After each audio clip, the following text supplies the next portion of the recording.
l'école des arts et métiers, une nouvelle école. Eh bien oui, c'était justement à l'occasion de la journée de l'ouverture officielle des portes ce vendredi 20 octobre, une cérémonie inaugurale qui a été d'ailleurs présidée par le président de la transition, Mamadi Doumbouya, et beaucoup de ses membres du gouvernement. C'est une école qui est bâtie justement sur 5 hectares dans le quartier de Bentouraya, ça c'est dans Koya.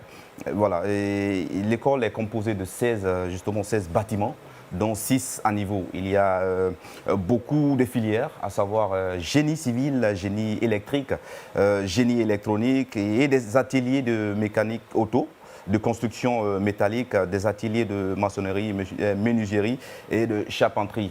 Un peu pour revenir dans l'histoire, il faut savoir que c'est déjà un contrat qui a été signé depuis 2017 sous le régime de l'ex-président Alpha Condé. Alpha Condé, ouais. Voilà, on se rappelle en ce moment, c'est Damantan qui était ministre justement de l'enseignement technique. Donc ça veut dire le CNRD a juste voilà, est juste venu accompagner tout ça. C'était meublé?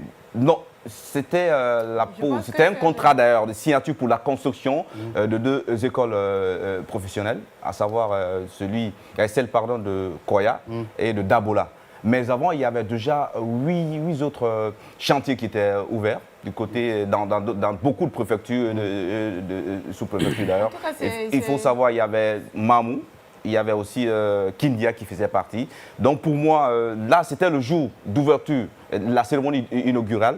Et l'ouverture officielle, je tiendrai l'ouverture des classes. Les cours vont démarrer justement le lundi 23. Donc c'est comme pour dire, les élèves sont déjà vraiment prêts à venir utiliser déjà ce matériel, ce beau matériel qu'on voit à la télé. En tout cas, c'est bien fait pour ce gouvernement qui a accepté d'accompagner déjà l'initiative du président sortant. D'accord. Voilà. Espérons. J'aimerais ajouter aussi rapidement que cette école a une capacité d'accueil de 1000 étudiants. 1200. Moi, aux dernières informations, j'avais appris 1000. 1200 étudiants. Ok, on a rajouté 200 de plus. Donc,